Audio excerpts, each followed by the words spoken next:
बिस्मिल्लाहिर्रहमानिर्रहीम। मुझे आजकल ना बहुत सारे दोस्तों की बल्कि अक्सर कॉल्स आती हैं फ्रेंड्स एंड फैमिली से और जो यूनिवर्सिटी के दोस्त हैं या बाकी लोग हैं। तो क्योंकि रियल एस्टेट इंडस्ट्री के साथ इंगेज हैं तो अक्सर दोस्त पूछते हैं कि हमें जो है ना रियल एस्टेट बाइंग के हवाले से या इन्वेस्टमेंट्स के हवाले से किन चीज़ों को गौर करना चाहिए, किन चीज़ों के ऊपर देखना चाहिए। मैं आपको एक छोटा सा जो है ना एक आइडिया देता हूँ कि रियल एस्टेट इंडस्ट्री में टाइम टू टाइम जो है ना एक शिफ्ट आता रहा है हमेशा हर दौर में। हमने देखा है कि 2022-23 से पहले जो ये 2010-2020 का ईरा था, इसमें हमारी इंडस्ट्री ने प्लॉट्स में और सोसाइटीज़ में बहुत ज़्यादा ग्रोथ की। हमने देखा कि इस दौरान में जो पाकिस्तान की पॉपुलेशन है वो 2024 में 25 करोड़ तक पहुंच गई है। तो इस बात को मद्देनज़र रखते हुए जब इन्वेस्टमेंट लोग पहले करते थे तो लोग बाइंग करते थे प्लॉट्स के अंदर, घरों के अंदर और इस तरह की चीज़ों के अंदर। लेकिन पिछले 1-2 साल के अंदर हमारी इंडस्ट्री में एक रेवोल्यूशनाइज नई चेंज आई है। हमने ये देखा है कि जिस तरह मिडल ईस्ट या बाकी कंट्रीज़ के अंदर हाई राइज बिल्डिंग्स की तरफ लोगों ने मूव करना शुरू किया है, तो पाकिस्तान के अंदर भी इसमें शिफ्ट आ रहा है। और इन 1 साल के अंदर, पिछले 1-1.5 साल के अंदर हमने देखा है कि हाई राइज बिल्डिंग जिसमें मॉल प्लस रेजिडेंशिया का कॉन्सेप्ट जो है ना वो बहुत तेज़ी से इंक्रीज़ हुआ है। मैं ज़ाती तौर पे इस बात को इस अंदाज से लेता हूँ कि जब भी किसी जगह पे पॉपुलेशन इंक्रीज़ करती है तो गवर्नमेंट को पहला मसला ये होता है कि हमने इनको रिसोर्स कैसे प्रोवाइड करने हैं। दूसरा, हमने ये भी देखना होता है कि जिस सोसाइटी में हम रह रहे हैं, आया वो लोग इस बाइंग कैपेसिटी में हैं, इस तरह की उनके पास प्रोपोर्शन मौजूद है कि वो आया किसी चीज़ को बाय करते हैं तो उनकी बाइंग पावर में है। तो हमने ये देखा है कि पिछले 3-4 माह, 5 माह में या एक पूरा साल आप देख लें कि जिस तरह इन्फ्लेशन ने अपने आप को इंक्रीज़ किया है, घरों की प्राइसेस में ह्यूज इंक्रीज़ आया है, कोई मतलब 100% इंक्रीज़ आया। तो एक बबल क्रिएट हो गया है कि एक हमारी प्रॉपर्टी जो एक आम घर है, एक बंदे के रहने के लिए जो जगह है, वो इस प्राइस पे चली गई है कि उसके पास बाय करना बहुत मुश्किल हो गया है। दूसरी तरफ गवर्नमेंट के पास मसला आ रहा है कि वो रिसोर्सेज को किस तरह यूटिलाइज करवाए और इन लोगों को इक्वली जो है ना अपनी जो एमिनिटीज़ हैं, जो नीड्स उनकी प्रोवाइड करनी है, वो किस तरह प्रोवाइड कर सके। तो कहते हैं कि ज़रूरत ईजाद की माँ होती है। तो किसी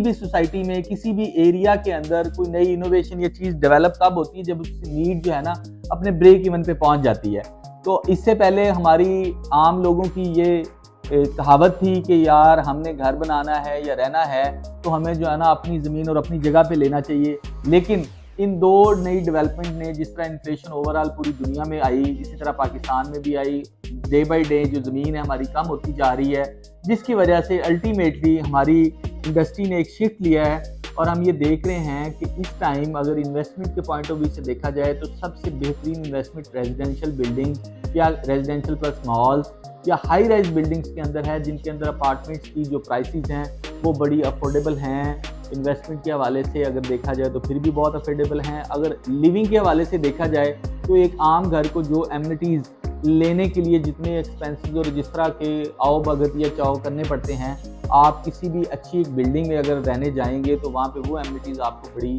मुनासिब प्राइस के अंदर और आप सिस्टम में रहते हुए मिल जाएंगी। तो मैं अक्सर अपने दोस्तों को कहता हूँ कि जब भी आप इन्वेस्टमेंट्स या कोई भी बाइंग बिहेवियर अडॉप्ट करने जाते हैं तो आपको ट्रेंड के साथ मूव करना चाहिए। और इस टाइम पूरे पाकिस्तान के अंदर जब आप पूरी नज़र दौड़ाएंगे मेट्रोपॉलिटन सिटीज़ में, छोटे शहरों की मैं बात नहीं कर रहा, बड़े सिटीज़ वो सिटीज़ हैं जिनके अंदर पाकिस्तान की सारी पॉपुलेशन नहीं सिर्फ बल्कि ओवरसीज़ के जो लोग हैं वो भी जो पाकिस्तान से बाहर रहते हैं वो भी कोशिश करते हैं कि हम लाहौर, कराची, इस्लामाबाद या बड़े शहरों में इन्वेस्ट करें। तो उनका इन्वेस्टमेंट बिहेवियर, उनके इन्वेस्टमेंट ट्रेंड्स, क्योंकि वो जिस जगह पे रह रहे होते हैं उसको देखते हुए वो समझते हैं कि हमने ऐसी जगह पे इन्वेस्ट करना है जहाँ पे हमें एमिनिटीज़ और फैसिलिटीज़ और नीड्स सारी एक छत के नीचे प्रोवाइड की जा सकें। तो इस टाइम के अंदर अगर हम बैरिया की बात करें तो ऑलमोस्ट 20-25 प्लस प्रोजेक्ट्स जो हैं इसके ऊपर एंगेज्ड हैं। पूरे लाहौर की बात करें तो लाहौर के अंदर Gulberg, park city, DHA, even cantt, कोई एरिया भी ऐसा नहीं है जिसके अंदर हाई राइज बिल्डिंग जो है ना इस टाइम नहीं बन रही। तो मैं अपने दोस्तों को यही मशवरा देता हूँ कि जब भी आप कोई बाइंग या इन्वेस्टमेंट्स की तरफ जाते हैं तो ज़ाहिर बात है आपने अपने बजट और पॉकेट साइज़ को तो देखना होता है। इसके लिए ये भी ज़रूरी है कि आप किसी ऐसी प्रोडक्ट में शिफ्ट करें जिसके अंदर जो कैपिटल गेन है और जिसकी रेंटल इनकम की जो वैल्यू है वो ज़्यादा हो, उसके अंदर इन्वेस्टमेंट करना चाहिए। पिछले 2-3 सालों से जो कैपिटल गेन हमने देखा है कि अगर आप लेटरल ग्रोथ वाली रियल एस्टेट जैसे प्लॉट्स हैं या घर हैं या किसी चीज़ को भी लेते हैं तो उसकी जो ग्रोथ हमने देखी है कि वो 4 से 5 साल के अंदर अपने कैपिटल को गेन को डबल में लेके आती है। और अगर हम उसकी रेंटल इनकम की बात करें तो कोई भी प्रॉपर्टी रेंटल इनकम के अंदर 3%, 4%, हद 5% गेन दे रही है। इससे ज़्यादा कोई प्रॉपर्टी गेन में नहीं है। इवन कि बहरिया में और डीएचए में ख़ास तौर पर बहुत हाई प्राइस प्रोडक्ट्स हैं, लेकिन उनके जो रेंटल इनकम है बहुत कम है। लेकिन हाई राइज के अंदर आप अपार्टमेंट्स को ले लें तो अपार्टमेंट्स के अंदर रेंटल इनकम का जो गेन है वो आप 10% से लेके 100% तक लेकर जा सकते हैं। इसके अंदर डिफरेंट स्ट्रेटजीज़ हैं, जिस तरह इंडस्ट्री ने इनोवेट किया ऑनलाइन, जो booking.com या Airbnb या इस तरह के पोर्टल्स के आने की वजह से हमें ये नज़र आता है कि अगर आप स्मॉल यूनिट्स के अंदर, हाई राइज के अंदर